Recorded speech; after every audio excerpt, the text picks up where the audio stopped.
So now it's turn of unit number 4.4.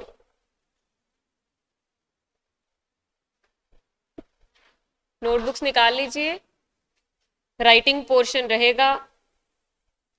4.4 unit का नाम है क्लासिफिकेशन ऑफ कोस्ट।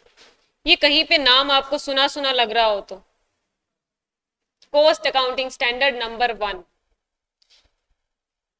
यही इसको आगे डिस्क्राइब करेगा, यही इसका नाम है। तो कोस्ट को कई अलग अलग क्राइटेरिया में बांटा गया है। पहला criteria, on the basis of expenditure या एक्सपेंसेस।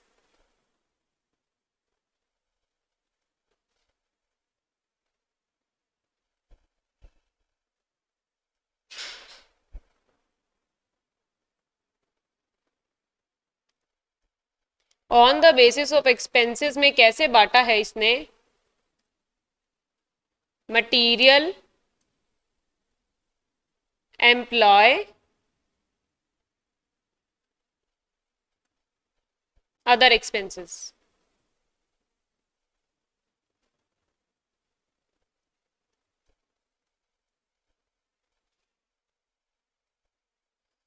इस क्लासिफिकेशन को जिसने भी दिया उसे ऐसा लगता है कि कोई भी चीज बनाने में 3 ही खर्चे लगते हैं। पहला मटेरियल लग जाएगा, दूसरा जो बनाएगा लेबर वो लगेगी, और तीसरा उसके अलावा बाकी के खर्चे उसने डाल दिए अदर एक्सपेंसेस में। ये थोड़ा सा पुराने ख्याल का था, इसके टाइम पे मशीन नहीं आई होगी। यहाँ आपका नाम कुछ भी नहीं दिया हुआ। On the basis of expenses cost is divided into 3 parts, material, employ and expenses. इनकी छोटी छोटी सी डेफिनेशंस है, वो कैसे करेंगे, साथ में लिखेंगे या नीचे लिखेंगे, आप देख लीजिएगा। So material is material that is used in production.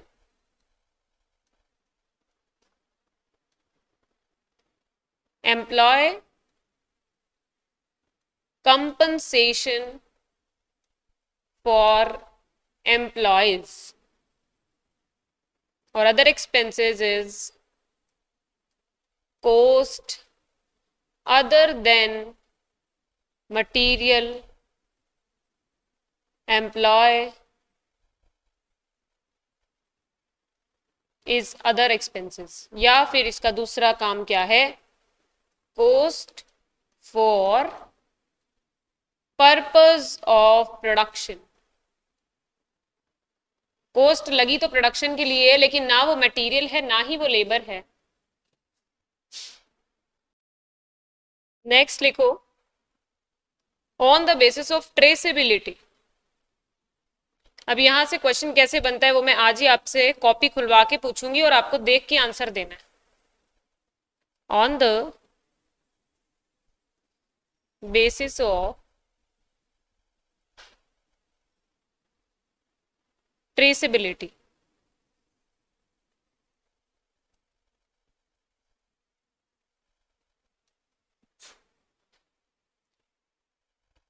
इसको हम चार्ट फॉर्मेट में बनाएंगे। ऐसे करके बनाओ, डायरेक्ट, इनडायरेक्ट।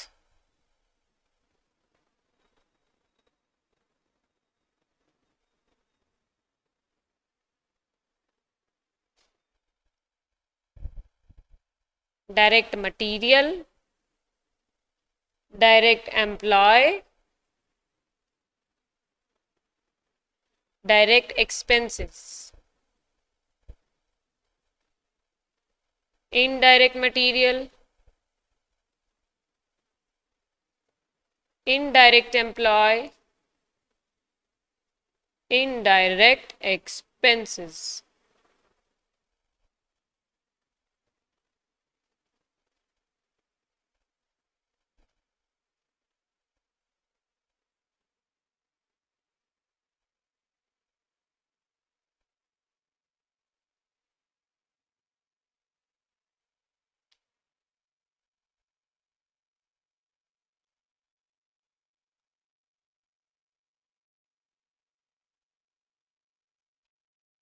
लिख लिया? मैंने आपको डायरेक्ट वर्ड का मतलब शायद हमने पहले भी डिस्कस किया है, इफ यू रिमेम्बर। वेरिएबल या डायरेक्ट आया हो कहीं पे? मैंने एक एग्जाम्पल दिया था चिप्स का कि कितने किलो आपको आउटपुट चाहिए उस हिसाब से आलू चाहिए। एग्जाम्पल याद आ रहा है? ठीक है। देखो डायरेक्ट कॉस्ट का मतलब ये होता है कि कोई भी प्रोडक्ट आप बना रहे हैं वो डायरेक्ट उससे रिलेटेड है। वो प्रोडक्ट आप एक क्वांटिटी में बनाएंगे तो इतना लग रहा है, दो क्वांटिटी में बनाएंगे तो रॉ मटेरियल इतना लग रहा है, यानी रॉ मटेरियल एक डायरेक्ट कॉस्ट है। अगर आप एक बॉटल बनाएंगे तो इतना प्लास्टिक लगेगा, अगर आप दो बनाएंगे तो उससे दुगना लगेगा, चार बनाएंगे तो चार गुना लगेगा। तो जो चीज आपके प्रोडक्शन से डायरेक्टली रिलेटेड है उन कॉस्ट को हम डायरेक्ट कहते हैं। और इनडायरेक्ट का मतलब जिनका प्रोडक्शन से कोई लेना देना नहीं है। जैसे कोविड आ गया था, हमने प्रोडक्शन बंद भी कर दिया था तो भी दुकान का किराया लग रहा था, तो उसको कोई मतलब नहीं आप प्रोडक्शन करें नहीं करें। इनडायरेक्ट एक्सपेंसेस वो होते हैं जिनका प्रोडक्शन से रिलेशन नहीं होता है। अब इसने on the basis of traceability दो हिस्सों में डिवाइड किया है और उसके बाद में हर हिस्से को तीन हिस्से में डिवाइड किया। तो डायरेक्ट मटेरियल यानी जो आपका प्रोडक्ट है जो आप मैन्युफैक्चर कर रहे हैं उससे डायरेक्टली रॉ मटेरियल जो लग रहा है उसको बनाने में, वो डायरेक्ट मटेरियल। उस प्रोडक्ट को बनाने में जो एम्प्लॉयज लगे हैं, वर्कर लगे हैं, उनके जो वेजेस जा रहे हैं वो आपके डायरेक्ट वेजेस। कैसे? अब अगर मेरी एक फैक्ट्री है बॉटल मैन्युफैक्चरिंग की, तो मैंने किसी एम्प्लॉय को लगा के रखा है उसके अंदर कि ये आपका काम है, इसकी चाहे पैकिंग का काम ही दे के रखा हो, वो उससे डायरेक्टली उसकी मैन्युफैक्चरिंग या प्रोडक्शन से रिलेटेड है। उसको वेजेस क्यों मिल रहे हैं? क्योंकि वो बना रहा है बॉटल को, तो वो डायरेक्ट वेजेस है।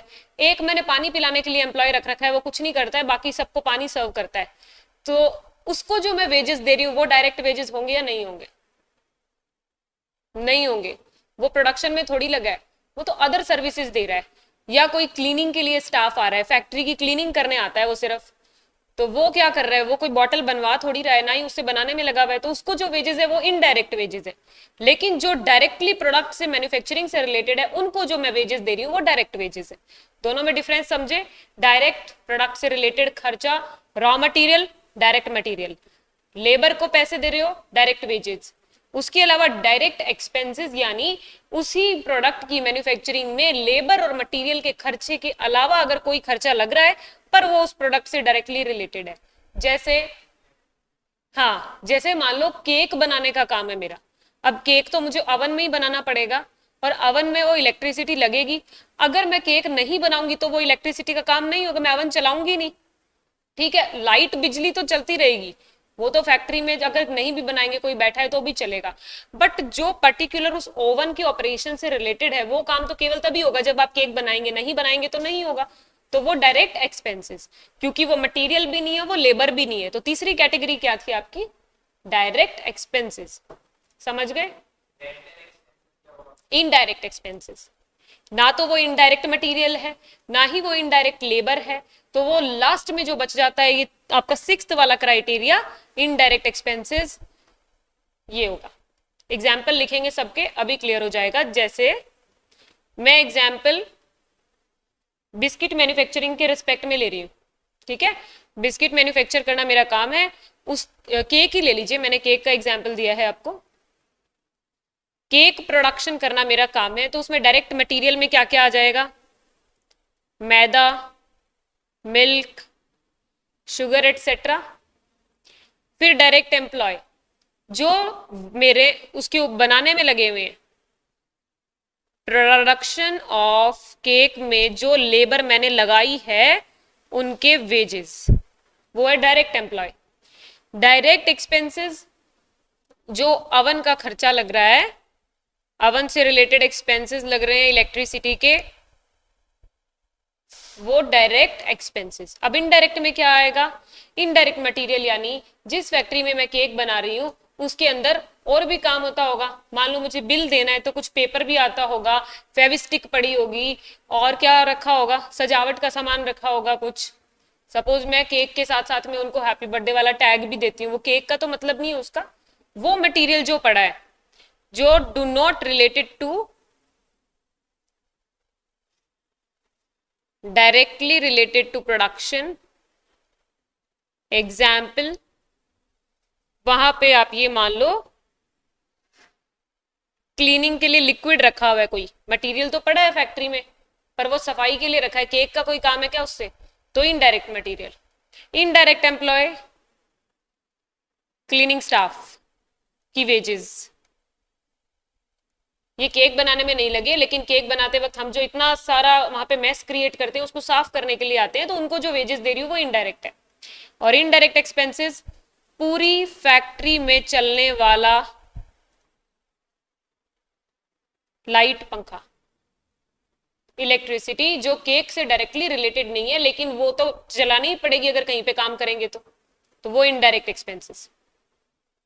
तो आपको एग्जाम में आएगा कि which of the following is not related to classification of cost on the basis of traceability। तो ऑप्शन में आएगा direct expenses, indirect expenses, only labour लिख देगा क्योंकि यहाँ पे तो डायरेक्ट और इनडायरेक्ट के बेसिस में क्लासिफिकेशन है। ओनली मटेरियल लेबर किसके बेसिस पे था, जो हमने ऊपर देखा था, on the basis of expenditure. तो एक ऑप्शन आपको बाहर कर देगा और फिर आपको चूज करना होगा। मतलब ये कि लास्ट में मैं एक चार्ट बनवाऊंगी लंबा सारा जिसमें लिखेंगे कि ऑन द बेसिस में इसमें ये बांटा है, इसके हिसाब से ये बांटा है और इसके हिसाब से ये बांटा है। उतना ही काम का इस यूनिट में मेनली। तो अभी आप थर्ड क्लासिफिकेशन लिखो। ये एग्जाम्पल अगर लिखना चाहते तो लिख सकते हैं। हाँ, इनडायरेक्ट होता है। डायरेक्ट रॉ मटेरियल जिसको आप फिनिश्ड में कन्वर्ट करेंगे वो तो बिल्कुल ही डायरेक्ट है। स्टोरेज, इन स्टोरेज आपका डायरेक्ट एक्सपेंसेस। कई चीजें होती है जिनको स्टोर करने की जरूरत होती है उसके प्रोडक्शन के लिए, जैसे वाइन, उसको स्टोर करके रखना पड़ता है तभी वो बनती है, तब तो वो डायरेक्ट एक्सपेंसेस है। या फिर जैसे गेहूं के गट्टे कह दो, वो रखे हैं तो वो इनडायरेक्ट एक्सपेंसेस है। समझ गए? कोई भी डायरेक्ट इनडायरेक्ट कैसे होगा वो आपको ये सोचना है कि उसके बनाने से रिलेटेड है तब तो डायरेक्ट है, बन गया उसके बाद रख रखा है तो इनडायरेक्ट है।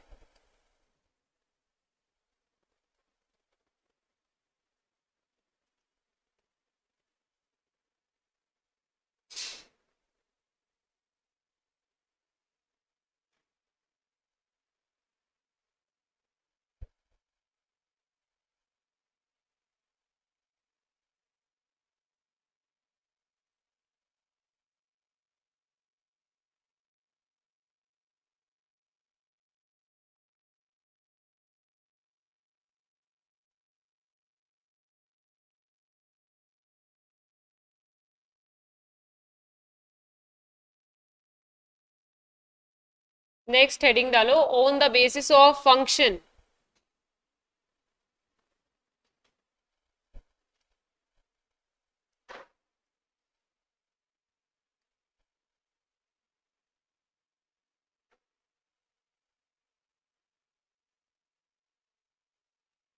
किसी भी फैक्ट्री में कितनी तरह के काम होते होंगे?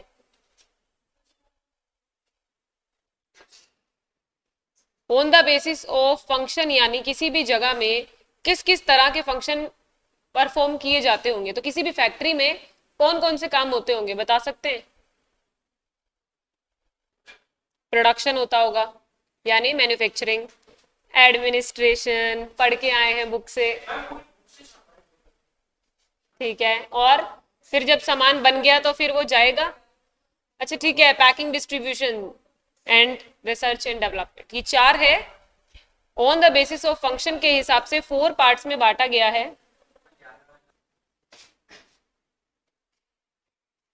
On the basis of functions के बेसिस पे 4 पार्ट्स में डिवाइड करेंगे।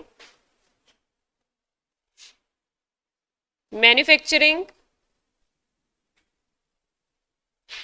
Administration, selling and distribution, research and development.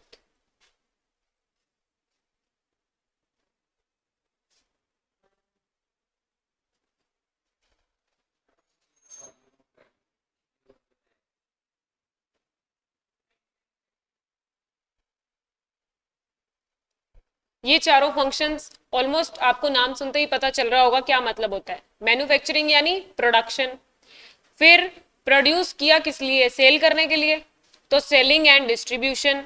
Research कब करते हैं हम? रिसर्च कब करते हैं? प्रोडक्शन से पहले। और एडमिनिस्ट्रेशन का क्या मतलब होता है, कोई बता पाए?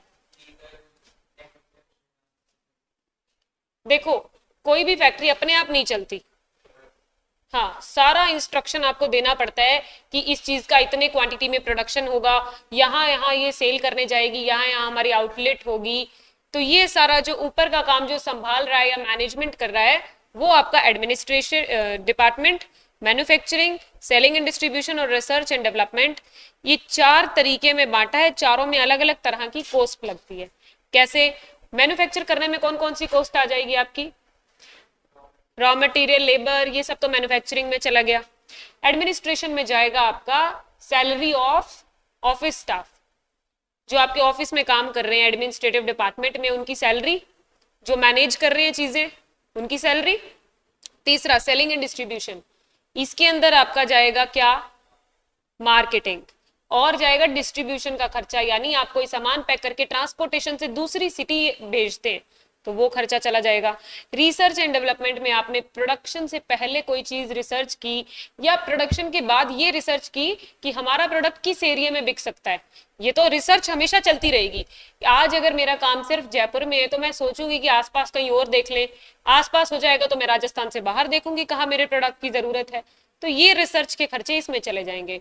तो ये जो क्लासिफिकेशन किया है बेसिस ऑफ फंक्शन पे, उस इंसान जिसने भी ये किया उसके दिमाग में ये है कि टोटल मिला के इतना ही काम होता है किसी फैक्ट्री में, तो उसने ये चारों बता दिए। नेक्स्ट बेसिस आपका आएगा on the basis of behaviour.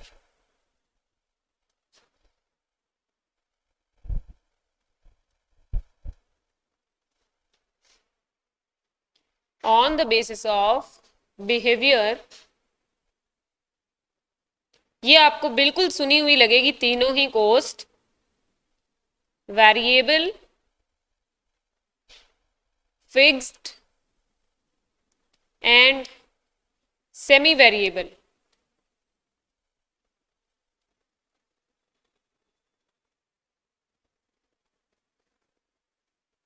अब आप लोग मुझे एग्जाम्पल देंगे वेरिएबल कॉस्ट का और फिक्स्ड कॉस्ट का।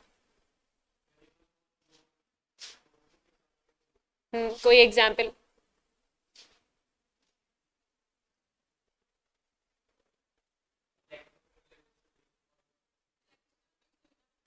इलेक्ट्रिसिटी नहीं होता है वेरिएबल, क्योंकि हाँ वो फिक्स्ड, वो इलेक्ट्रिसिटी एक अलग केस है, वो मैं अच्छे से समझाऊंगी, आप उसको भूलें। उसके अलावा कोई वेरिएबल का एग्जाम्पल लाएं। हाँ, मोनिका ने बिल्कुल सही एग्जाम्पल लिखे हैं। Raw material, labour, direct labour, ठीक है, ये तो आपके आ गए वेरिएबल में। रॉ मटेरियल एग्जाम्पल भी लिख दीजिए साथ में। फिक्स्ड का एग्जाम्पल इज रेंट, ठीक है। अब आया सेमी वेरिएबल, इसका एग्जाम्पल है इलेक्ट्रिसिटी। और उसका कारण क्या है? जितना यूज करोगे उस हिसाब से लगेगी वो, तो उस हिसाब से तो वो वेरिएबल है। पर यहां मैंने इसको सेमी वेरिएबल में क्यों डाला? तो मिनिमम फिक्स्ड होता है। देखो, इलेक्ट्रिसिटी बिल में आप चाहे, मान लो आपने सोचा कि मैं तो पूरा खर्चा बचाऊंगा, बिल ही नहीं आने दूंगा इस साल, साल छोड़ो इस महीने आप लाइट पंखे सब बंद करके बैठ गए, लेकिन फिर भी बिल में तो अमाउंट आएगी, क्योंकि वो मिनिमम अमाउंट फिक्स होती है, वो आती है। तो इलेक्ट्रिसिटी का नेचर में दोनों चीजें हैं, एक तो फिक्स्ड पोर्शन है, एक वेरिएबल पोर्शन है। फिक्स्ड वाला जो मिनिमम फिक्स किया गया है अमाउंट, और वेरिएबल वाला जितना आपने कंज्यूम किया उसके अकॉर्डिंग। तो इलेक्ट्रिसिटी का नेचर होता है सेमी वेरिएबल। चार्मी ने एग्जाम्पल दिया है रेंट और लोन फिक्स्ड का। रेंट बिल्कुल सही Monika, rent of building, okay.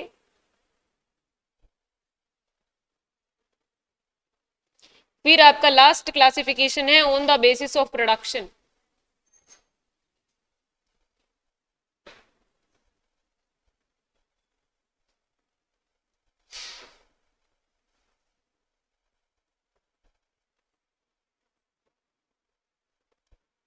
Production के बेसिस पे आपको पार्ट्स में डिवाइड करना है उसे 5 पार्ट्स में। Job, batch, contract, process and the fifth one is joint cost. अब ये सुने हुए किस किस को लगे हैं? बिल्कुल सुने हुए लग रहे हैं।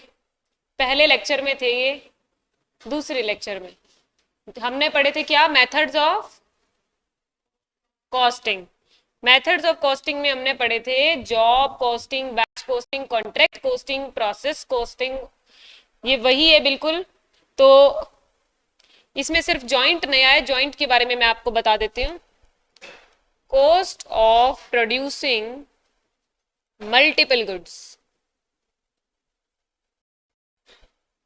फॉर एग्जाम्पल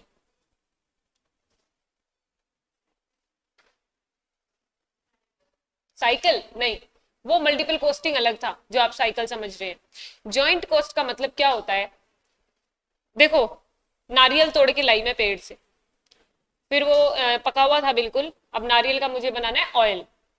ऑयल बनाने के लिए उसकी प्रोसेस स्टार्ट कर दी, प्रोसेस स्टार्ट की ना, तो ऑयल के साथ साथ मुझे कुछ ऐसा एक्सट्रैक्ट मिला, जो ये आजकल जो नहाने की साबुन के अंदर अलग अलग चीजें आ रही है ना, कोकोनट वाली साबुन, वो उसमें डाल दिया मैंने। तो मेरी दोनों चीजें बन गई उसी से, उसी कोकोनट से तेल भी निकल गया और साबुन भी बन गई कोकोनट वाली। तो अगर आप एक ही प्रोसेस से दो प्रोडक्ट प्राप्त कर सकते हैं, तो उनको जो कॉस्ट लगी वो जॉइंट कॉस्ट है। नारियल से जो मैंने प्रोसेस लगाई उसके ऊपर निकालने के लिए, वो दो प्रोडक्ट एक साथ निकले उस प्रोसेस से, तो जॉइंट कॉस्ट लगी। अब मैं एलोकेट कर दूंगी कि तुम्हारे बनाने में इतना लगा और तुम्हें निकालने में इतना लगा, ठीक है। तो cost of producing multiple goods आपका ये हो गया। अब इसमें कुछ डेफिनेशन लिखेंगे और उसके अलावा एक चार्ट बनाएंगे। उससे पहले आप लोगों से एक क्वेश्चन, अपोर्शनमेंट और अलोकेशन में डिफरेंस कौन बताएगा? अपोर्शनमेंट और अलोकेशन में डिफरेंस कौन बताएगा? ये दो टर्म्स आई थी हमारे पास, मतलब हाँ यही बताना है कि मतलब क्या होता है अपोर्शनमेंट का। अच्छा रुको, आदेश अच्छे से बताओ, मीटर वाला एग्जाम्पल रिपीट कर दो।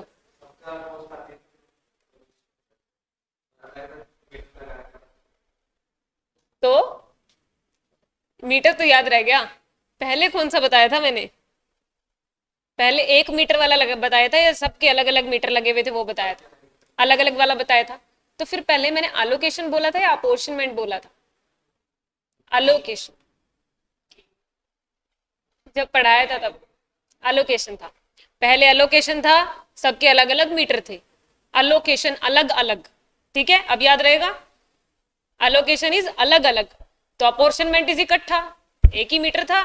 तो आप कैसे करेंगे उसे, बांटेंगे पहले से प्री डिटरमाइंड बेसिस पे। अब नहीं भूलेंगे कभी भी, अलोकेशन इज अलग अलग। नेक्स्ट सेकेंड नंबर लिखिए, इनडायरेक्ट कॉस्ट। डायरेक्ट का बिल्कुल उल्टा, तो सेम ही डेफिनेशन, बस कैन नॉट आ जाएगा कैन की जगह। Cost that can not be directly assigned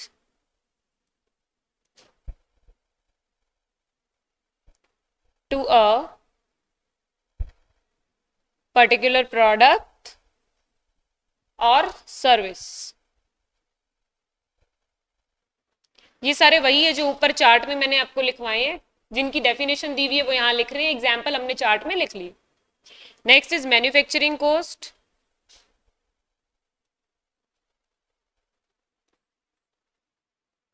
cost of operation and manufacturing expenses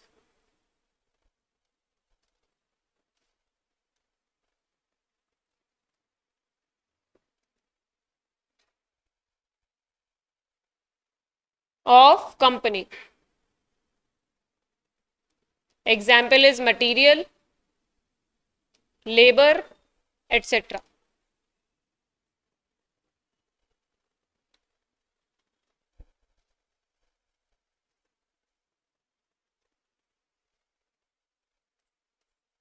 Next is administrative cost।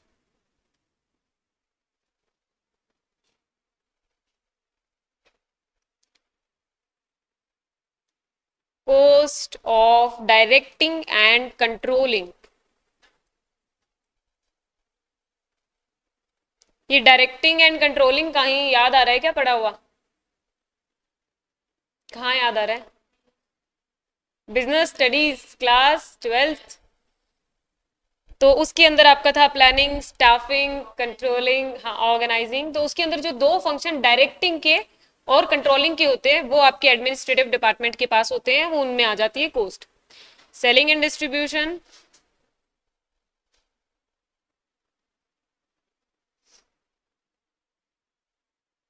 Marketing cost and dispatch coast.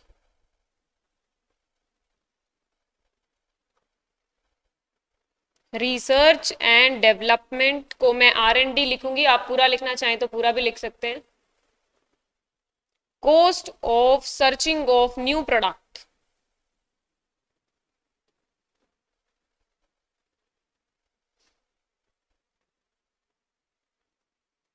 New product कह दो, या यूं कह दो कि अभी जो प्रोडक्ट है उसमें इंप्रूवमेंट करना है तो भी रिसर्च चलती रहेगी।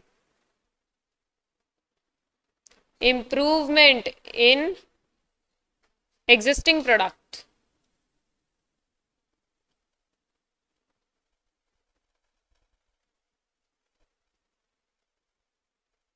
Now 3 more definitions left. Variable,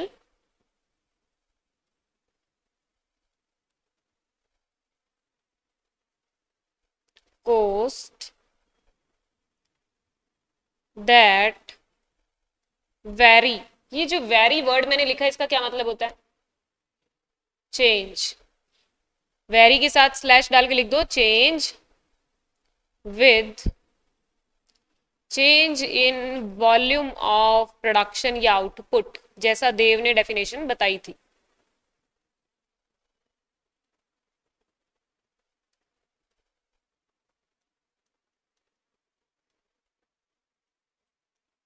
So fixed cost that do not change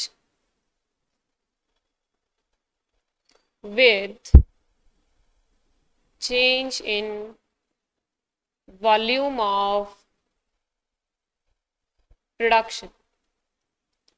And last is semi-variable,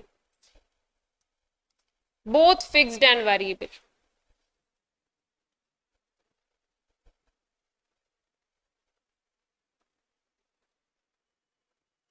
Example is electricity.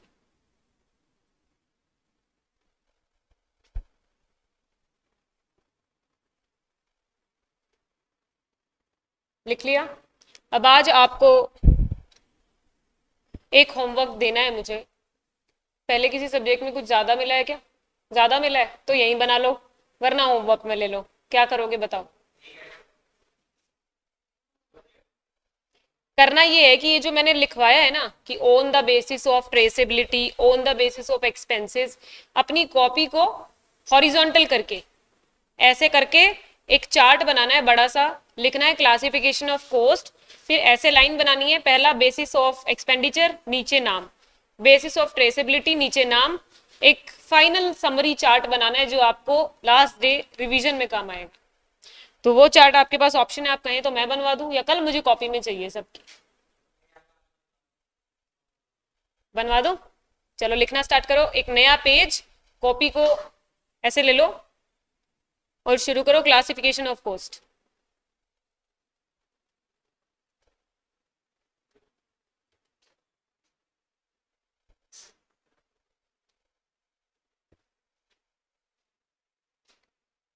Five parts में डालना होगा, उस हिसाब से स्पेस एडजस्ट कर लेना।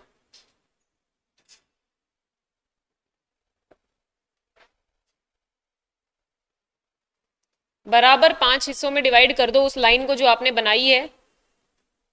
अब ब्लैक पेन या कोई और कलर का पेन है उससे तो हेडिंग डालो, नेचर ऑफ एक्सपेंसेस के बेसिस पे, ट्रेसेबिलिटी के बेसिस पे, फंक्शन के बेसिस पे, बिहेवियर के बेसिस पे, एंड लास्ट इज प्रोडक्शन के बेसिस पे।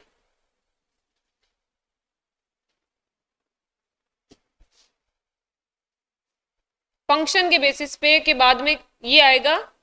लास्ट वाला आपका प्रोडक्शन के बेसिस पे था क्या, जॉब एंड बैच, क्या लिखवाया मैंने, हाँ प्रोडक्शन।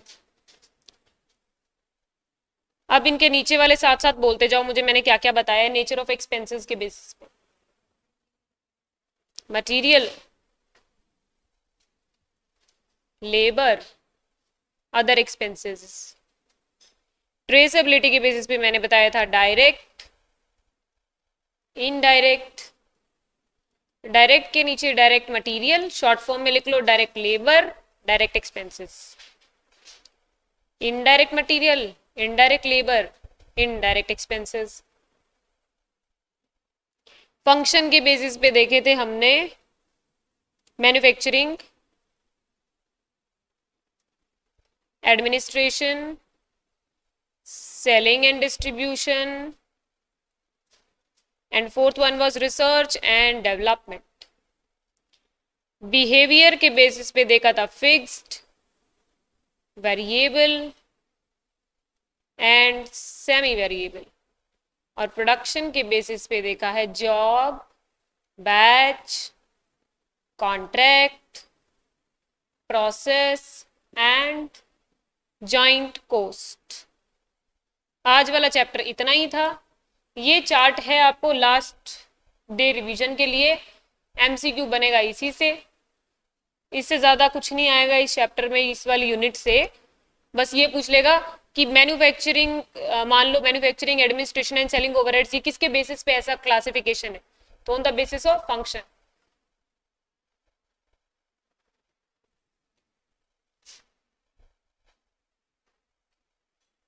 कॉस्ट अकाउंटिंग में एकमात्र यूनिट है जो न्यूमेरिकल कंटेन करती है। बिल्कुल छोटे छोटे न्यूमेरिकल का कैलकुलेशन करवाएंगे इस यूनिट में आपसे, और सबसे पहले एक फॉर्मेट बनाएंगे आप मेरे साथ साथ।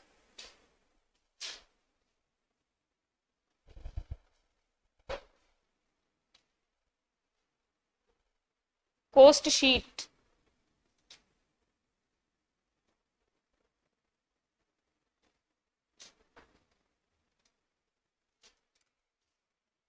कॉस्ट शीट का फॉर्मेट बनाएंगे। कॉस्ट शीट लाइन से बनाएंगे। सबसे पहले लिखिए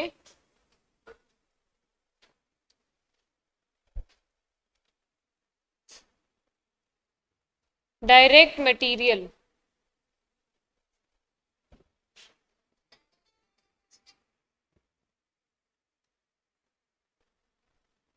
डायरेक्ट मटेरियल के बाद में दूसरी हेडिंग थोड़ा सा स्पेस छोड़ के डायरेक्ट लेबर, एक ही बात है, वेजेस और लेबर।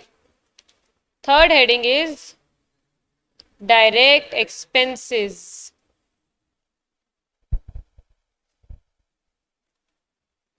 अभी थोड़ा सा स्पेस किस लिए छुड़वाया मैंने बीच में कि डायरेक्ट मटेरियल कैसे निकलता है, उसकी अमाउंट निकालने का एक तरीका है, आपको बहुत जाना पहचाना लगेगा। Opening stock of raw material plus purchases of raw material plus carriage inwards minus closing stock of raw material.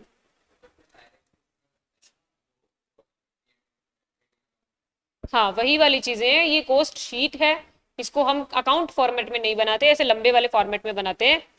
तो इन सब से आपके पास में अमाउंट आएगी डायरेक्ट मटेरियल की, वेजेस की आपको डायरेक्ट क्वेश्चन में दी हुई होगी, एक्सपेंसेस भी डायरेक्ट क्वेश्चन में दिए हुए होंगे। फिर क्या करना है, इन तीनों को प्लस करेंगे, ए प्लस बी प्लस सी। ए यानी direct material plus direct labour plus direct expenses, क्या निकलेगा इससे, प्राइम कॉस्ट। तो आपको किस तरीके का एमसीक्यू मिलेगा, calculate prime cost. Prime cost दे देगा, नीचे ये सब चीजें दे देगा आपको, और उससे कैलकुलेट करनी है, 4 ऑप्शन आएंगे। ये अब हाईलाइट करना है प्राइम कॉस्ट को। जो इंपॉर्टेंट चीजें कैलकुलेट करने के लिए दी जा सकती है उनको मैं हाईलाइट करवा देती हूँ आपको फॉर्मेट में ही। एक आपसे मटेरियल की कैलकुलेशन मांग सकता है, क्योंकि मटेरियल की कैलकुलेशन करने का आपको फॉर्मूला दिया गया है नीचे, opening plus purchase plus carriage minus closing. ये शीट बहुत लंबी है। हाँ नेट परचेज, इसमें क्या है, ये शीट बहुत लंबी है। कॉस्ट शीट का मतलब क्या है, आप किसी भी प्रोडक्ट की पूरी कॉस्ट निकालेंगे। तो आज तक आप मुझे जो एग्जांपल देते आ रहे थे कि मैम एडवर्टीजमेंट एक्सपेंसेस ऐड कर दो, पैकिंग एक्सपेंसेस ऐड कर दो, और इलेक्ट्रिसिटी ऐड कर दो, सब चीजें ऐड करेंगे किसी भी प्रोडक्ट को बनाने में जो भी खर्चा लगता है। बहुत लंबी सारी शीट बनेगी, 2 पेज 2.5 पेज लग सकते हैं। लाइन से लिखते जाइए। डी नंबर पॉइंट डालिए, फैक्ट्री ओवरहेड्स।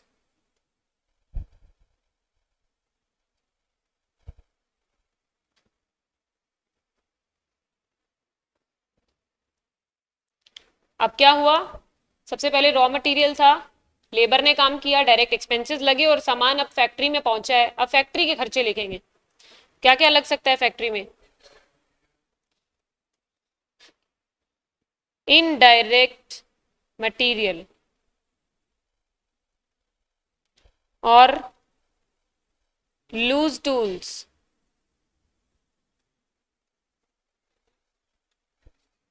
इनडायरेक्ट वेजेस,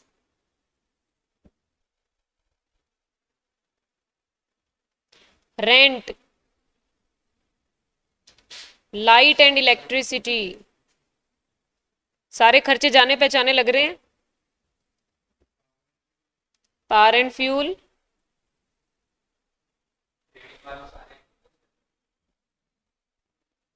हर चीज को अकाउंट से मिक्स नहीं करना है, ठीक है, ना ही कंफ्यूज करना है ना ही मिक्स करना है। हेडिंग देखो, फैक्ट्री ओवरहेड्स, यानी फैक्ट्री के खर्चे, नॉर्मल एकदम लर्न करने का तरीका। रिपेयर एंड मेंटेनेंस,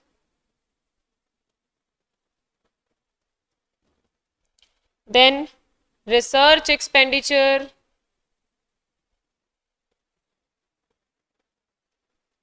रक्षित क्या बताया आपने, डेप्रीसिएशन, डेप्रीसिएशन। ये लिस्ट कोई, इस लिस्ट का कोई अंत नहीं है, पर यहाँ पे वो आइटम्स लिखवा रही हूँ जो आपकी बुक में क्वेश्चन में आ रही है, वरना आपको कॉमन सेंस लगाना होगा कि ये खर्चा फैक्ट्री में लगता है या नहीं लगता है। तो depreciation of factory assets,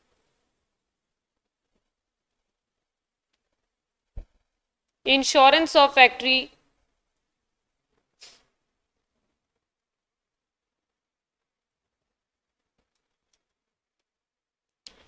work manager salary. ये वर्क मैनेजर का क्या मतलब होता है, जो फैक्ट्री का सुपरवाइजर है, जो सिर्फ फैक्ट्री में होने वाला काम देख रहा है, वो वर्क मैनेजर है। बाकी मेन मैनेजर ऑफिस में बैठेगा तो उसका खर्चा यहाँ नहीं आएगा, वो फैक्ट्री ओवरहेड्स नहीं है। अब हमने फैक्ट्री में होने वाले सारे खर्चे देख लिए एक तरीके से, इनको ऐड करने के बाद आपके पास में क्या आएगा,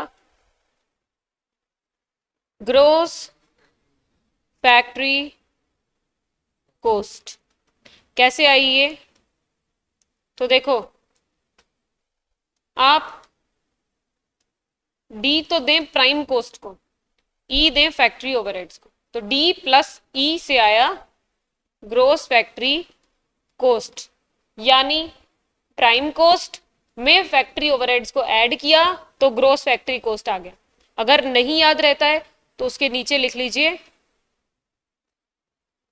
prime cost plus factory overheads, उसको कहते हैं ग्रोस फैक्ट्री कॉस्ट। अब ग्रोस अगर कहीं किसी भी वर्ड में लगा हुआ दिख जाए तो उसका नेट आता ही आता है, तो अब इस ग्रोस को नेट कैसे बनाएंगे, ऐड कर दीजिए ओपनिंग वर्क इन प्रोग्रेस। सुना है work in progress, work in progress factory में ही होगा, तो ऐड कीजिए opening work in progress, less कीजिए क्लोजिंग वर्क इन प्रोग्रेस, तो आपके पास में आया नेट फैक्ट्री कॉस्ट, और इसे दे दीजिए जी पॉइंट। अभी यहां तक जितनी शीट बनाई है एक बार उसे रिवाइज करें।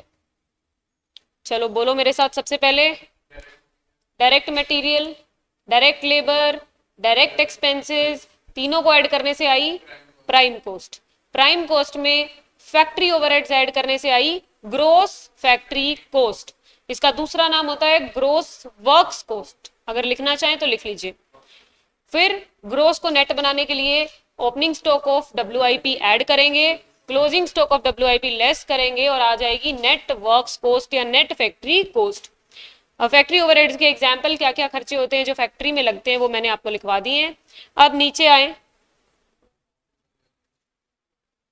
H number point,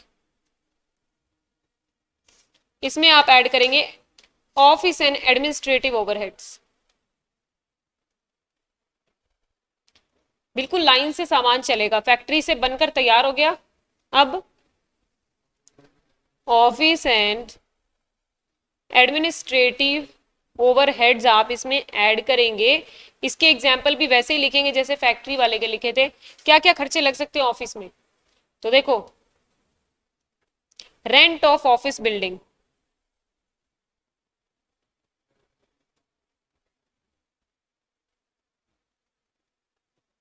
depreciation of office building, salaries office staff, हाँ ऑफिस के मैनेजर की सैलरी भी इसी में आ जाएगी, ऑफिस में जिन्हें भी सैलरी मिल रही है वो इसमें आएगी। Insurance office assets, telephone expenses, postage expenses. ये पोस्टेज क्या होता है, कोई बताएगा? मोबाइल के जमाने वालों ने पोस्टेज सुना ही नहीं है, क्या होता है? वो होती है पोस्ट पेड और प्रीपेड। हाँ, पोस्टेज क्या होता है? हाँ, स्टैम्प, डाक, सुना है? जैसे चलता है, बट हम यूज क्या, वर्ड पोस्टेज यूज नहीं करते, क्योंकि पोस्टेज वर्ड तब यूज होता था जब लेटर्स जाते थे उसके थ्रू। अब सिर्फ सामान जाता है, लेटर तो जाता ही नहीं है। तो देखो, पोस्टेज एक्सपेंसेस में अगर आप एक जगह से दूसरी जगह बाय पोस्ट कुछ भी भेजते हैं तो वो खर्चा लगता है ना, जो कुरियर वाला, वो। Next is printing and stationery. देखो, आपके दिमाग में चाहे कुछ भी आए, आपको बस बोलना है, कोई हंसे कोई मतलब नहीं है। ठीक है आदेश, बोलना जरूरी है। मैं हंसी ना, नहीं हंसी तो बस फिर लिखते जाइए। लीगल एक्सपेंसेस, ऑडिट फी, बैंक चार्जेस, रट्टा लगा के रखा है क्या? स्टेशनरी, स्टेशनरी आ गया ना, printing and stationery. General expenses, बस बहुत सारे ओवरहेड्स लिख दिए, इतना बहुत है, इससे बाहर आएगा भी नहीं। अब इसमें ध्यान रखने वाले कौन कौन से हैं पता है? जनरल एक्सपेंसेस हमारे दिमाग में नहीं आते कहाँ डालने हैं, पर अगर दिया हो तो ऑफिस एंड एडमिनिस्ट्रेटिव में डालने हैं। ऑडिट की फीस, और इसमें कुछ ऐसा नया लगा हो आपको जो नहीं सुना हुआ लगा, या ऐसा लगा कि ऑफिस में क्यों डाला है मैम ने, देखो लिस्ट को देख के कहीं लगा है क्या ऐसा? नहीं लगा तो अभी हमने ऊपर नेट फैक्ट्री कॉस्ट तक पढ़ा था, उसमें हमने ऑफिस के ओवरहेड ऐड किए, तो हमारे पास में अब आया क्या? Cost of production. इसका नाम रखना चाहें तो रख दीजिए net factory cost plus office overheads. मैं शॉर्ट फॉर्म लिखती हूँ, आप पूरा लिखिएगा। और ये है आई number point.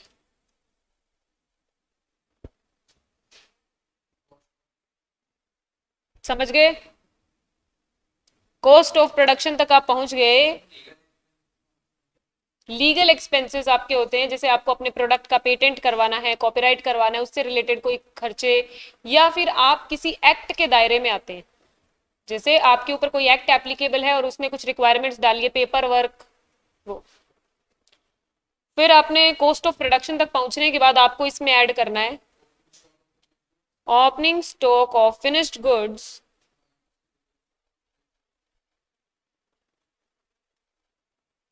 Minus closing stock of finished goods. J number point आपको इससे मिलेगा कॉस्ट ऑफ गुड्स सोल्ड। ये कोस्ट शीट एक साथ ही बनवानी जरूरी है। रिवाइज हम इतनी बार करेंगे कि आपको यही लर्न हो जाएगी, वो कोई प्रॉब्लम नहीं है, बट बनानी एक ही साथ है। कितने पेजेस हो गए कॉपी के? एक ही हुआ है अभी? अभी तो एक और होगा। वो राइटिंग पे डिपेंड करता है, एक पेज और करेगा, थोड़ी कोस्ट शीट बाकी है। अच्छा अब लिखिए। अब सामान बन गया है तो बेचना तो पड़ेगा ना, वो वाला खर्चा भी तो लगाओ। सेलिंग एंड डिस्ट्रीब्यूशन एक्सपेंसेस या ओवरहेड्स।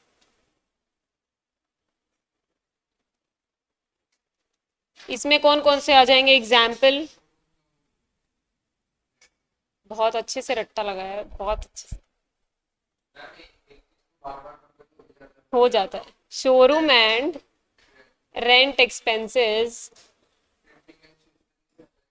सेल्समैन की सैलरी एंड कमीशन, और ट्रैवलिंग एक्सपेंसेस, अगर कोई घर घर जाके सामान सेल कर रहा है या भेज रहा है तो उसके खर्चे, printing and stationery of sales department,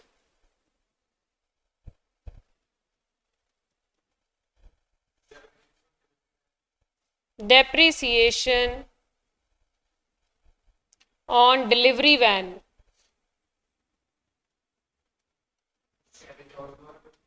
एक तो रह गया इंपॉर्टेंट वाला, advertisement. Advertisement expenses, postage, office के काम की पोस्टेज है तो ऑफिस में, सेल करने के से रिलेटेड अगर कुरियर पार्सल जो आप गुड्स जो आप बेचते हैं वो पोस्ट के थ्रू भेज रहे हैं तो सेलिंग। ऑनली रेंट आ जाएगा तो जनरली आपको किस में लिखवाया मैंने? Factory overheads. देखो जनरल एक्सपेंसेस आ जाए तो वो उसमें आएंगे ऑफिस में, रेंट आ जाए तो वो फैक्ट्री में आएगा। जब भी इसे सेलिंग में कुछ डालना होगा तो स्पेशल लिख के देगा। जैसे सैलरीज आ गया तो कहाँ डालेंगे? ओनली सैलरी लिखा हुआ है, कहाँ डालेंगे? ऑफिस में डालेंगे सैलरी। सैलरी जनरल में ऑफिस में डलती है। ओवरहेड्स, ओवरहेड्स मतलब खर्चे। देखो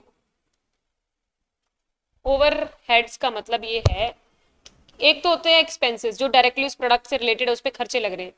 ओवरहेड्स का मतलब ये है कि ऊपर से एक्स्ट्रा हुए खर्चे जो उसके प्रोडक्शन से रिलेटेड नहीं है कहीं पर भी। जैसे फैक्ट्री का रेंट है, फैक्ट्री की लाइट है, मशीन का पावर है, उस प्रोडक्ट से रिलेटेड थोड़ी है, प्रोडक्ट में थोड़ी जाके वो जुड़ के बन जाएगा।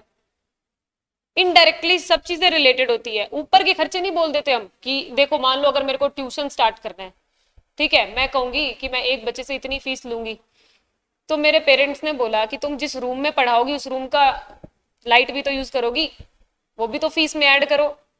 तो वो खर्चे हम जनरली हमारे दिमाग में नहीं आते। मेरे को तो ऐसा लगा कि मुझे पढ़ाना है, मेरी जो फीस है बस वो ले लेंगे,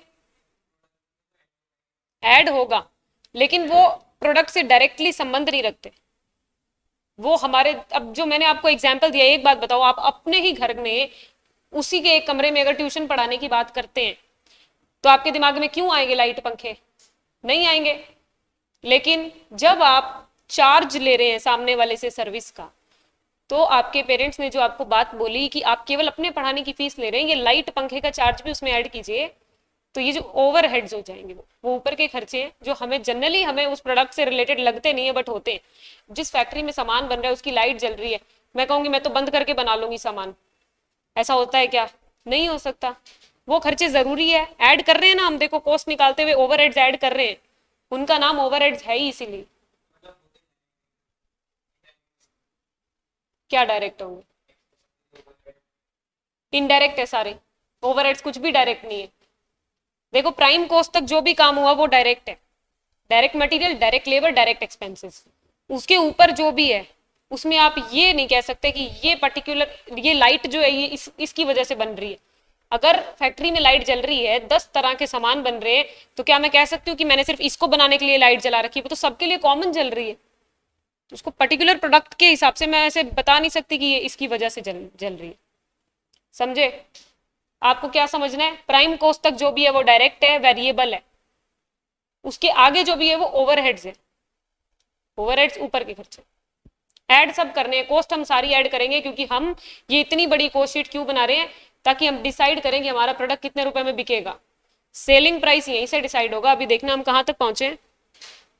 कुछ चीजें और लिखनी बाकी है इसी में। Carriage outwards, samples and free gifts, ये कैरेज आउटवर्ड्स इसमें आया और इनवर्ड्स कहां पे ऊपर जाके आया था, ऐसा क्यों? कैरेज आउटवर्ड्स जो है वो मैं यहाँ सेलिंग में लिख रही हूँ, कैरेज इनवर्ड्स जो था वो तो मैंने बिल्कुल ऊपर ऊपर लिख दिया रॉ मटेरियल में ही। कैरेज इनवर्ड मतलब परचेज। अगर मैं कोई चीज का प्रोडक्शन कर रही हूँ तो मैं परचेज बना बनाया गुड लेकर आऊंगी या उसके लिए कच्चा माल परचेज करके लाऊंगी, रॉ मटेरियल परचेज करके लाऊंगी। तो जो रॉ मटेरियल परचेज करने में गाड़ी भाड़ा लगा है या कैरेज इनवर्ड्स लगा है, उसको तो मैंने रॉ मटेरियल में जोड़ दिया ऊपर ऊपर। अब यहां से बाहर क्या जाएगा, मेरी फैक्ट्री से या मेरे बिजनेस से बना बनाया गुड बाहर जाएगा, रॉ मटेरियल तो बाहर नहीं जाएगा ना। तो जो बन गया है यानी सेल होके बाहर जाएगा, इसीलिए कैरेज आउटवर्ड आपका सेलिंग एंड डिस्ट्रीब्यूशन में आया। समझ गए दोनों की जगह क्यों है, कैसी है? अब इसके अंदर ये सब टोटल करने के बाद आपको मिलता है cost of sales, point number L, cost of sales. दो और कॉस्ट ऑफ सेल्स आ गया, इसमें आप ऐड करेंगे प्रॉफिट, जितना आपको रखना है जो आपकी इच्छा है, और फिर आ जाएगा सेलिंग प्राइस या सेल्स।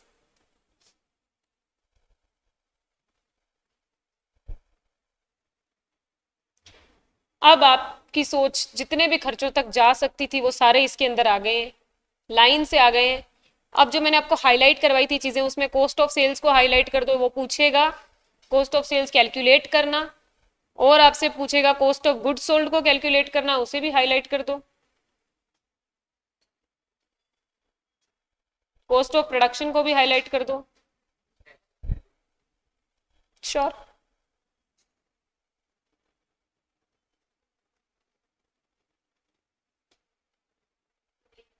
नहीं, इसको नहीं करना, सेलिंग एंड डिस्ट्रीब्यूशन ओवरहेड्स को, इसको मैंने अभी गलती से किया, इसको हाईलाइट नहीं करना। कॉस्ट ऑफ गुड्स सोल्ड को करो। अभी मैं इसको सारा आपको विजिबल करवाऊंगी ऑनलाइन, जो भी है वेट करें।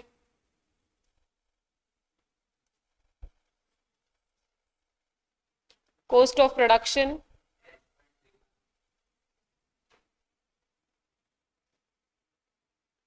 नेट फैक्ट्री कॉस्ट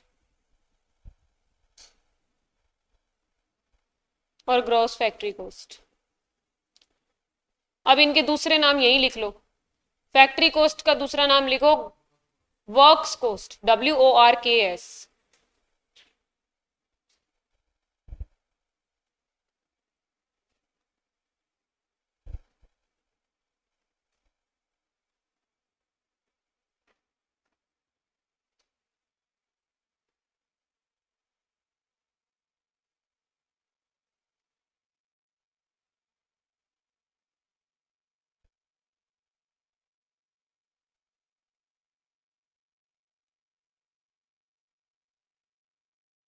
देखो ये पूरा एक साथ दिखा पाना पॉसिबल नहीं है, मैं अब रिवाइज करवा रही हूँ, तो वैसे ही मैं स्क्रॉल करूंगी, वैसे आप ले लीजिएगा। मैं जब रिवाइज करवाऊंगी तो मैं सारे पॉइंट्स तक पहुंचूंगी, जब आपका पॉइंट आए तब आप स्क्रीनशॉट ले लेना, ठीक है? अब शुरू करेंगे प्राइम कॉस्ट का formula. Direct material, direct labour, direct expenses, तीनों को ऐड किया, प्राइम कॉस्ट आ गया। फिर प्राइम कॉस्ट में फैक्ट्री में आ गया, सामान तैयार होने के लिए फैक्ट्री ओवरहेड्स ऐड किए, तो बना आपके पास ग्रोस वर्क्स कॉस्ट। ठीक है, ग्रोस वर्क्स कॉस्ट में ओपनिंग WIP ऐड किया, क्लोजिंग WIP लेस किया, नेट वर्क्स कॉस्ट या नेट फैक्ट्री कॉस्ट। फिर उसमें ऑफिस के खर्चे ऐड करे तो आपके पास आया cost of production. Cost of production में opening stock of finished goods add किया, क्लोजिंग स्टॉक, अब हमेशा याद रखना ओपनिंग ऐड होगा, क्लोजिंग लेस होगा, ये कंफ्यूजन कभी नहीं, चाहे WIP हो चाहे फिनिश्ड गुड्स हो, कोई मतलब नहीं है, ये कॉस्ट शीट में ओपनिंग ऐड क्लोजिंग लेस।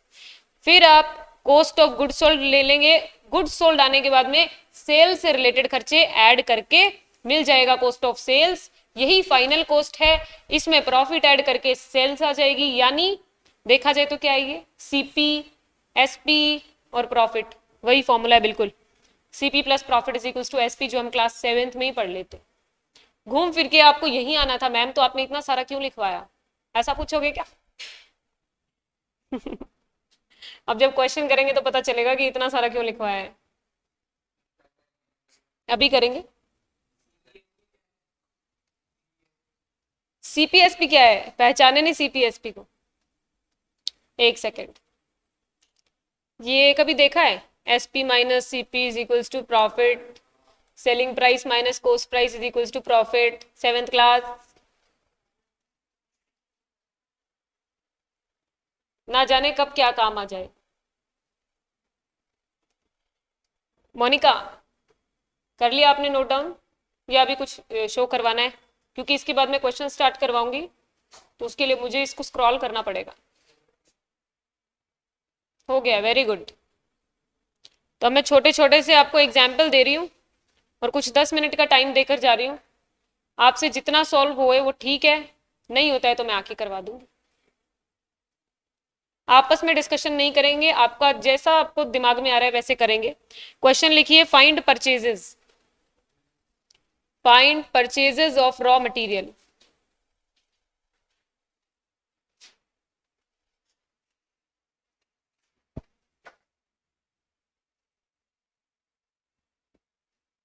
आपको दिया है डायरेक्ट मटेरियल, या फिर इसका दूसरा नाम होता है raw material consumed, raw material consumed आपको दिया है 26,500, closing stock of raw material is 4500,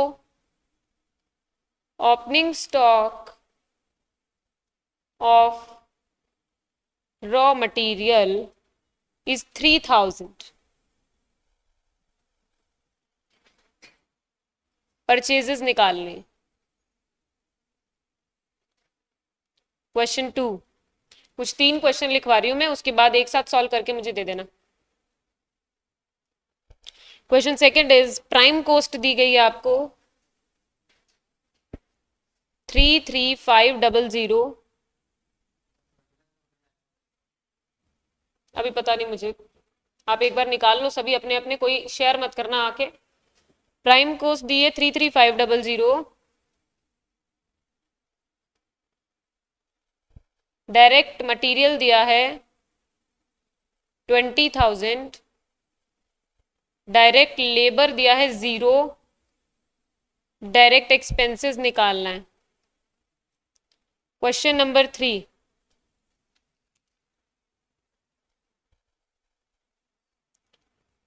prime cost is equals to 33500,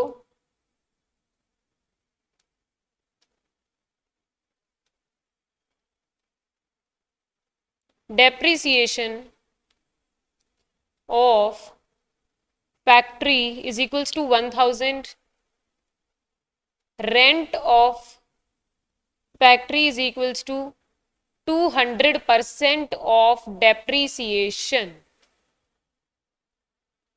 calculate gross factory cost।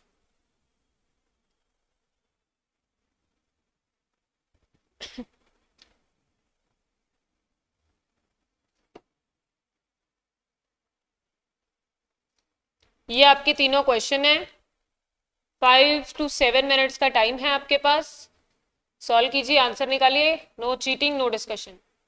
कर लिया है, आपस में मैच कर लिया आंसर्स? नहीं किए? अच्छा, फर्स्ट का आंसर क्या क्या आया बताइए, और किसी का कुछ अलग आया हो तो? क्या आया है? 28 आया है, ठीक है। परचेज 28, मोनिका ओके ठीक है, मैं चेक कर लूंगी किसका सही है, बट ऐसा कैसे हुआ कि फर्क आया?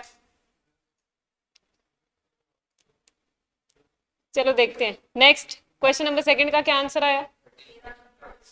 इसका किसी का अलग आया हो? ये सही है। थर्ड वाले का आंसर? ये भी सही है। अब फर्स्ट वाला चेक करना है, यानी देखो, रॉ मटेरियल कंज्यूम्ड का फॉर्मूला होता है opening stock plus purchases less closing stock. ये आपको दिया गया है कितना? 26,500। अच्छा ठीक है, ओपनिंग स्टॉक कितना दिया है? 3,000 प्लस परचेजेस हमें नहीं पता, क्लोजिंग स्टॉक इज 4,500। अब ये 26,500 is equals to purchase minus 1,500। किसी को कोई डाउट इसमें? ये 1,500 उधर जाके तो ये 28 हो जाएगा। तो मेजॉरिटी ऑफ द स्टूडेंट्स ने ऐसी गलती क्यों की? वो भी पहले ही क्वेश्चन में। क्या गलती की थी बताओ? ओपनिंग क्लोजिंग को गलत पढ़ा था या साइन में प्रॉब्लम आ गई थी? हाँ बिल्कुल, समझ गई समझ गई। अगर आप इक्वेशन नहीं लिखेंगे तो ये गलती होगी, इक्वेशन लिख देंगे तो गलती नहीं होगी। ठीक है ठीक है। मोनिका के तीनों आंसर सही है, बिल्कुल परफेक्ट, और देवांश के तीनों आंसर सही है। Very good. वैसे बाकी सबके भी 2 सही है। अब मैं आपको बता देती हूँ आपको प्रैक्टिस कौन कौन से क्वेश्चन करने हैं और कल हम कौन कौन से करने वाले हैं।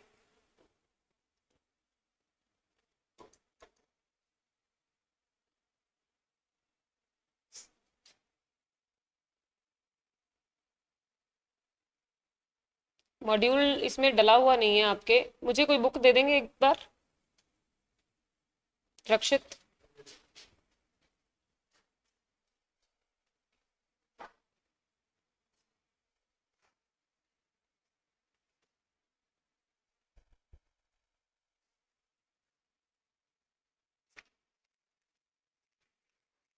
सो unit number 4.5 illustration number second मैंने आपको करवा दिया है। इलस्ट्रेशन नंबर 3 आपको प्रैक्टिस करना है। ये जो मैं आपको प्रैक्टिस करने के लिए देती हूँ ये कल मैं करवाऊंगी, लेकिन मैं देखना चाहूंगी कॉपी में प्रैक्टिस की हुई है या नहीं। देन इलस्ट्रेशन नंबर 4 भी लिख लीजिए। 5 या देखो, थर्ड, फोर्थ, फिफ्थ, उसके बाद में नाइन्थ। हाँ, और ये सारे आपको जो मैंने कोशीट बनवाई है वो कॉपी खोल के रखनी है और देख के करना है। हाँ हाँ, 3, 4, 5 एंड 9 चारों करने हैं। वो आप देख लीजिएगा क्या है, क्योंकि इतनी सी तो यूनिट है 4.5, उसमें भी पेज नंबर की जरूरत है क्या? तो ये 3, 4, 5, 9 क्वेश्चन आपके कल ट्राई किए हुए होने चाहिए, और देख के कर ही सकते हैं तो कोई प्रॉब्लम नहीं है। और जो गलती आज की थी, इक्वेशन नहीं लिखी थी, वो नहीं होनी चाहिए। Okay then, see you tomorrow.